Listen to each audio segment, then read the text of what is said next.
from the New Arts and Media Studios in Milwaukee. I'm Charles Purcell. This is The Log. We're continuing our summer series of programs here, best of segments, covering the first 6 months of the regime and our resistance. I got to tell you, reviewing these programs it's a little bit depressing. Looking back and seeing how much the regime has accomplished in their evil deeds and how little we've accomplished in our resistance. It's not a pretty story. So whatever you're doing over the summer to relax and or recharge, we got to come back strong here. We got to come out of this with a renewed commitment to the effort.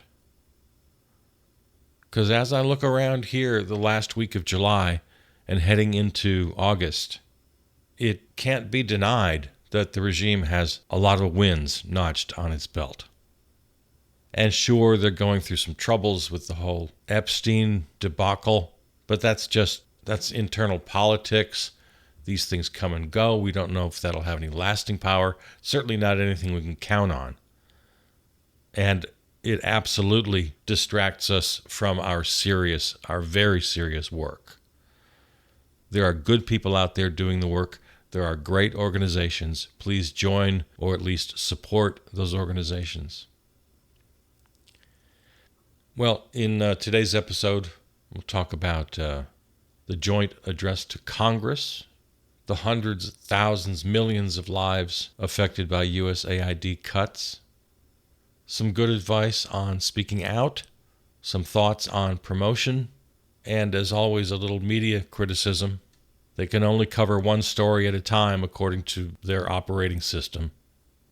It's time for us to create some major disruption, too big to ignore. All right, we feature clips now from March 6th and 10th, episodes 510 and 511. Hey, speaking of good news, which I always try to share, I'm going to point you to a source that I would like you to put in your favorites. I'd like you to link it or like it or love it or whatever you do in your particular social media platform. I came across a political science professor, instructor. I don't really know much about this person, by the name of Zan Zusanika.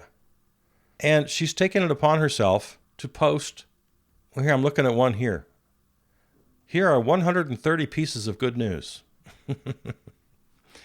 And then she, this is a Facebook post I'm looking at. And then just in the comments, she'll just put in all these little bits of good news. A Minnesota court ruled that Attorney General Keith Ellison's lawsuit against ExxonMobil, Koch Industries, and the American Petroleum Institute can continue. A federal judge blocked Trump's ICE policy greenlighting immigration arrests at churches. So just all these headlines that you can then look up for further information if you want to.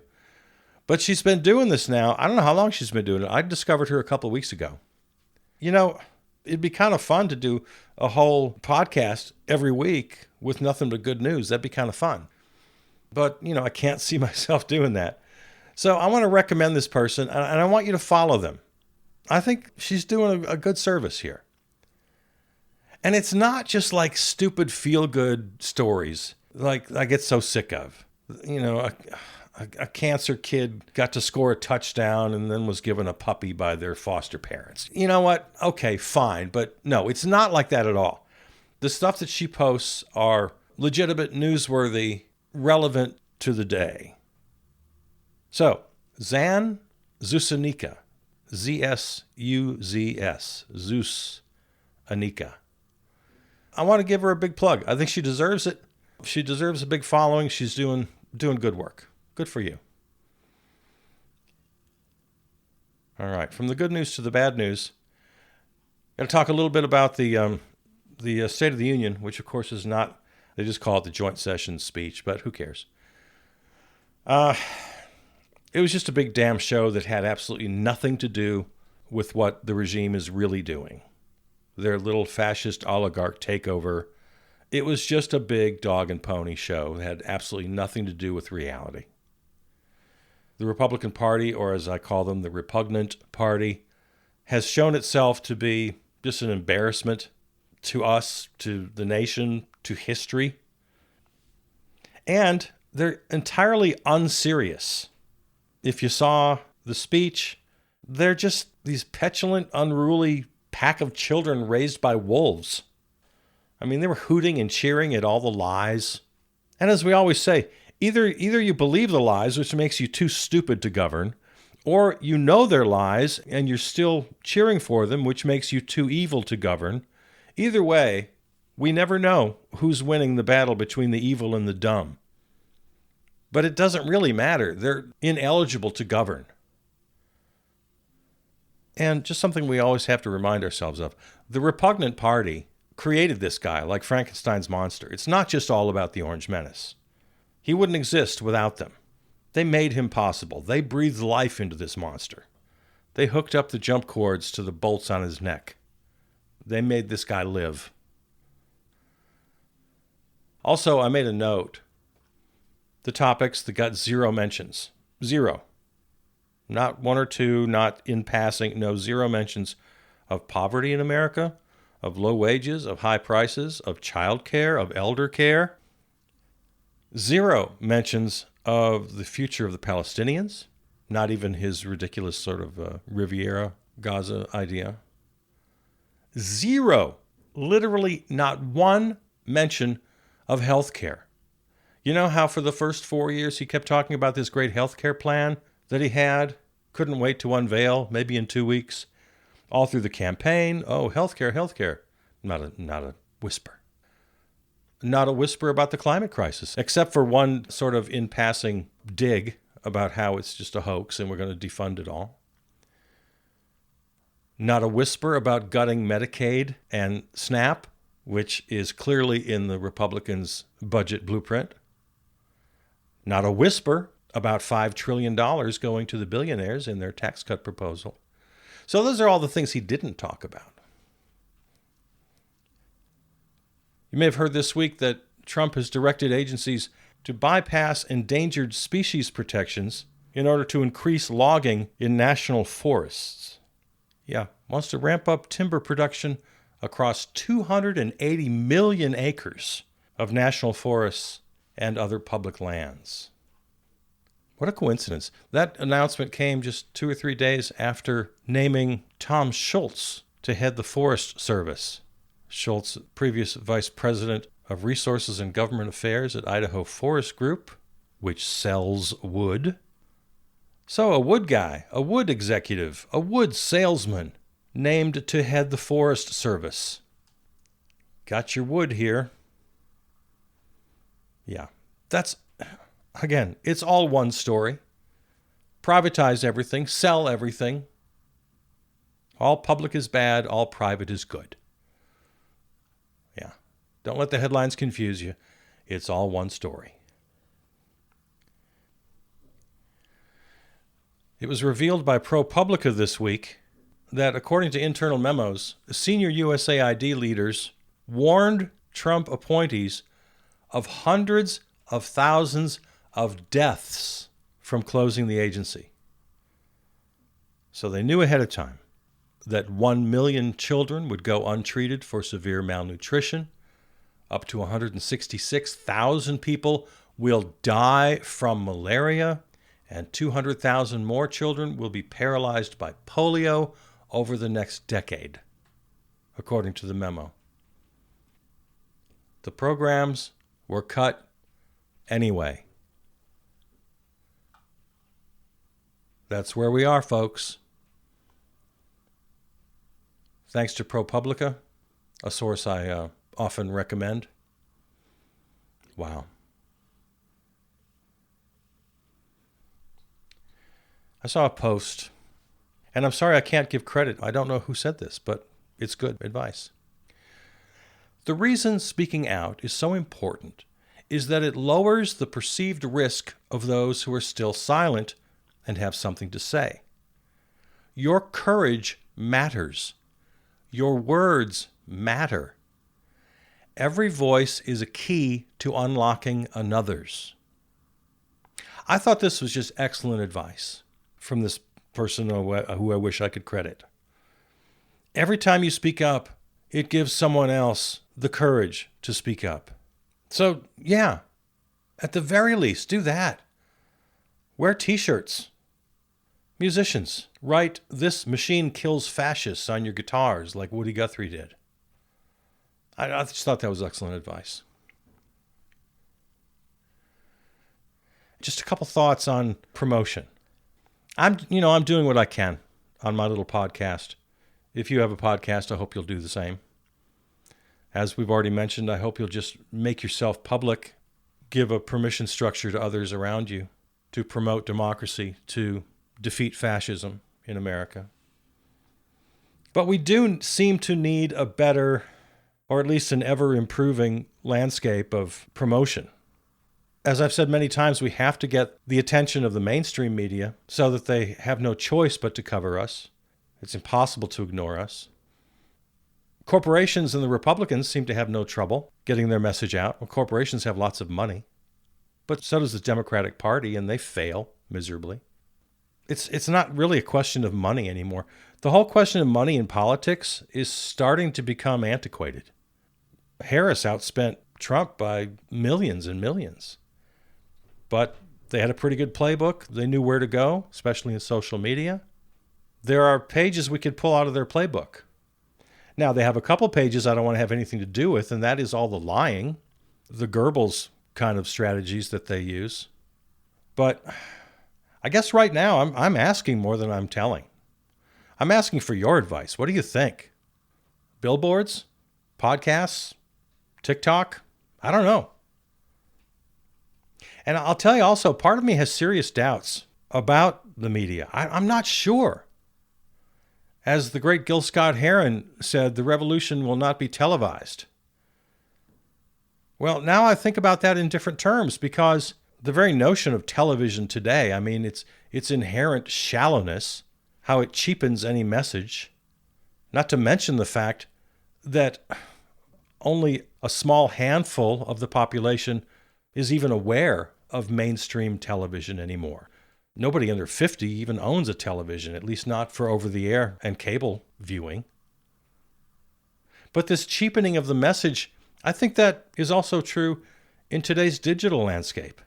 Maybe the new expression is the revolution will not be digitized, meaning the revolution will not be minimized or infantilized or squashed and marketed and digested and regurgitated, in these simple bite-sized chunks, void of all its vital nutrients. I'm just thinking, and maybe I'm wrong, but tell me, is it possible that we have to have a different mindset? That our movement has to be more and more and more about our physical bodies out in the streets, out in the communities, face to face, talking with people. The protests and rallies, the disruption we always talk about, the civil disobedience if necessary, the teach-ins, all of that and more. You tell me, be creative, tell me what else should and can we do. But whatever we do, maybe the emphasis really has to be on human interaction, on the streets, in union halls, in private homes, knocking on doors. There's a great debate to be had these days in what works and what doesn't. I'm not suggesting for a second that we completely turn our back on social media, that we jettison the whole idea. It's probably very important that the right voices get on the right podcasts, that the right creative community make the most effective memes and short videos. That's probably still very important. My concern is the inherent shallowness of the whole thing, the diminution, the minimizing of the message itself because of its medium. As Marshall McLuhan said many years ago, the medium is the message.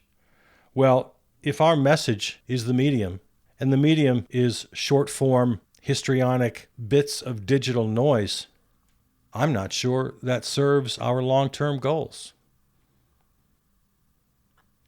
Well, just something to think about. In the meantime, all hands on deck, all oars in the water. Nothing left on the table. Leave it all on the field. What other little idioms and metaphors can I throw in? Good news out of Montana. They had some very ridiculous anti-trans legislation up for a vote, and the legislators of Montana voted that down. Yeah, this is happening in red states, certainly happening in federal policy. As Project 2025 labels it, transgenderism is an ideology.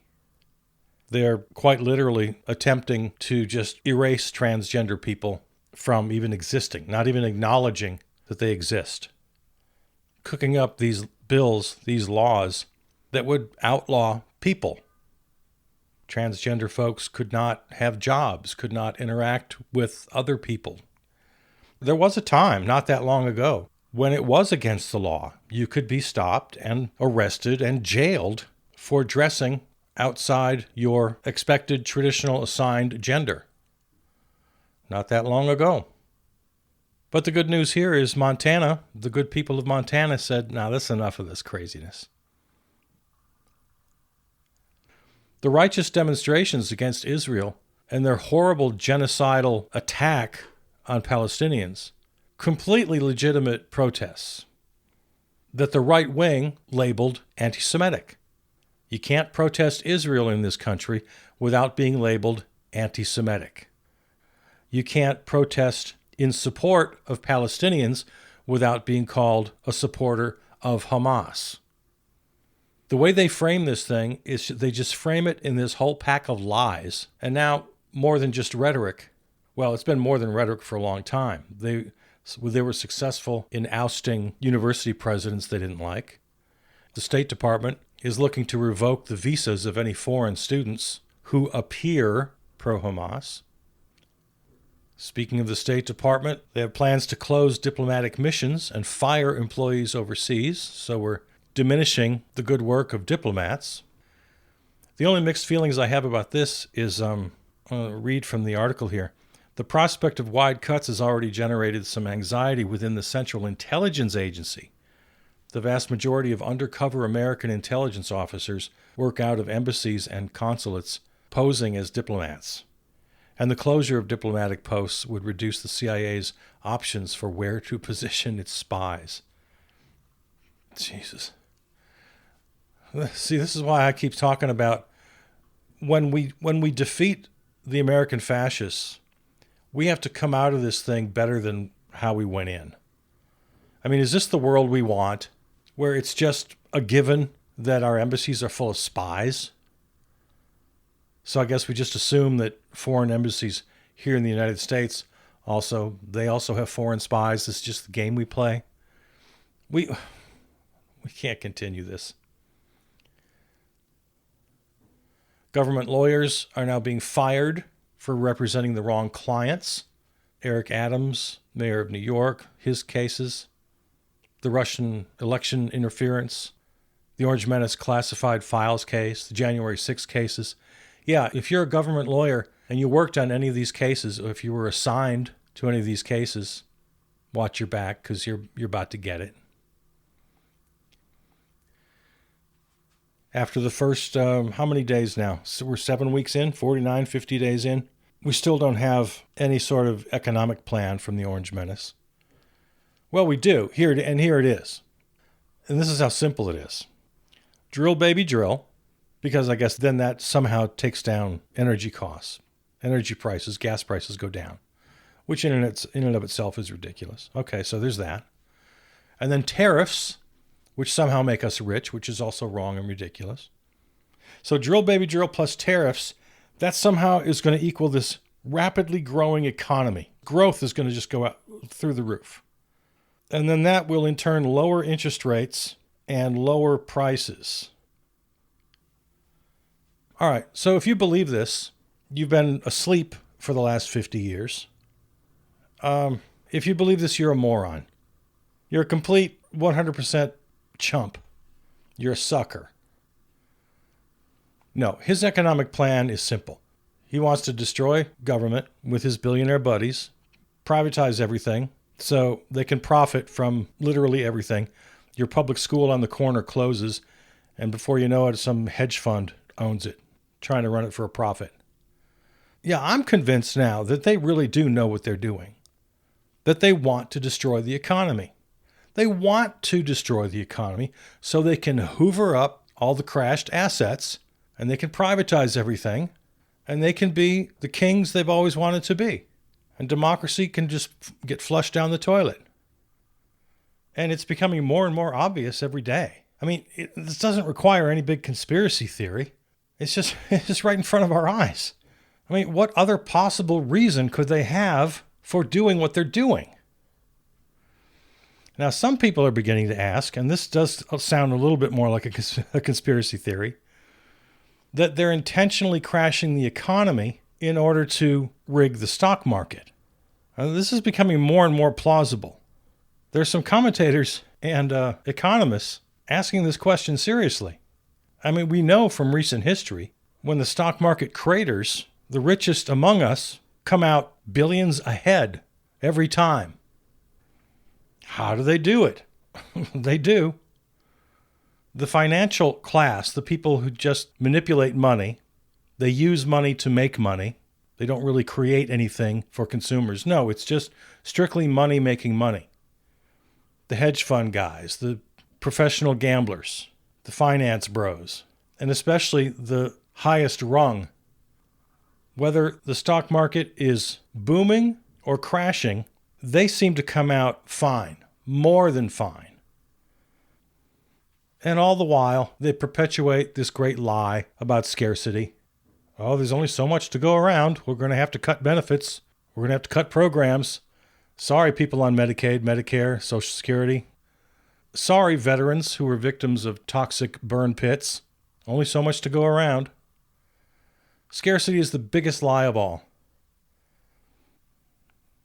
According to my in-depth 10-second search online, total wealth in the United States is approximately $164 trillion. Just out of curiosity, I divided that by 340 million, the approximate U.S. population. You know what that comes to per person? $482,000 per person. That's how much wealth we have in the United States. For a family of four, that's almost $2 million.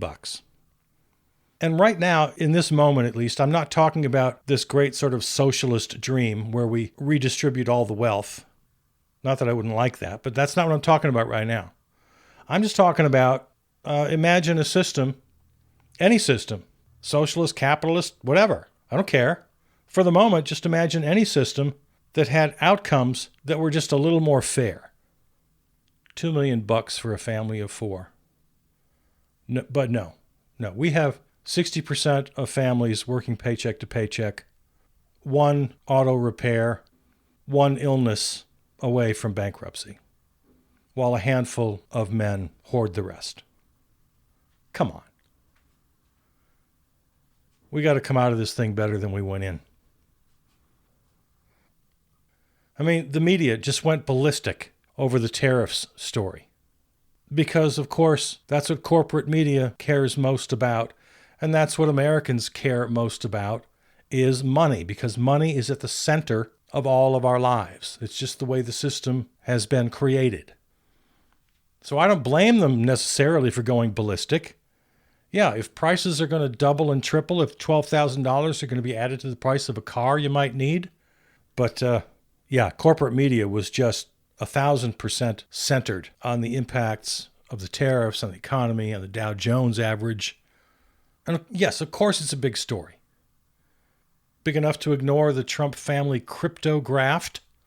Big enough to avoid the sick veterans who are going to be left out on the street because of cuts to the VA. Bigger than closing rural hospitals because of cuts to HHS. Is it such a big story that we ignore the renewed killing of Palestinians? The U.S. switching sides to Russia over Ukraine and NATO? Is it a bigger story than starving children, people needlessly dying from malaria because of the funds cut from USAID? Is it a bigger story than the continuing coup, the end of democracy, an operating dictatorship? Yeah, when the media focuses on one issue, by very definition of how they operate, they ignore the others. So an attack on democracy, a continuing coup, suddenly doesn't make the headlines? We got to think more like revolutionaries. The boycotts have to be indefinite, wide-ranging. Targeted boycotts are fine, targeted strikes are fine, but anybody who can manage it, we got to make them indefinite and then permanent. And above all else, disruption. When I marched this week in Milwaukee, the permits were all in place, the roads were all blocked off, cop cars everywhere, barricades blocking the streets, making a nice little path for all of us to march and beat our drums and chant our chants. Nothing wrong with that. It's great. It's not disruption. We got to throw sand into the gears. We have to stop work from being done. We have to stop systems.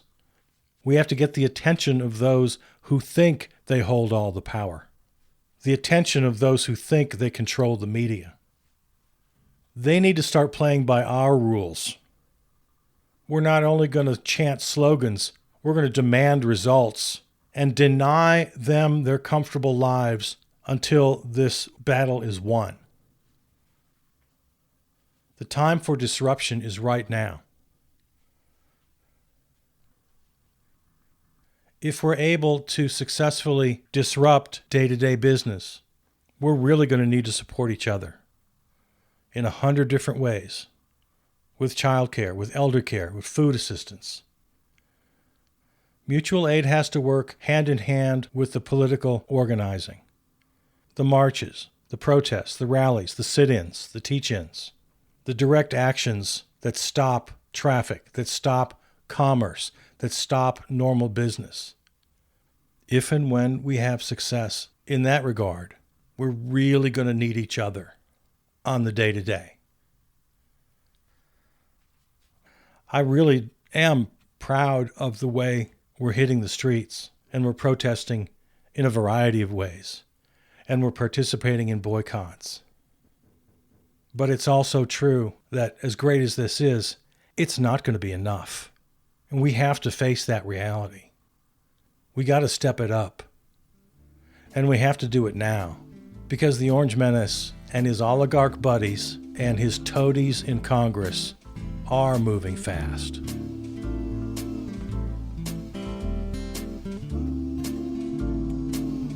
You've been listening to a best-of episode of The Log, featuring clips from March 6th and 10th, episodes 510 and 511. Find all episodes at the website charlespurcell.com or on your favorite podcast platform.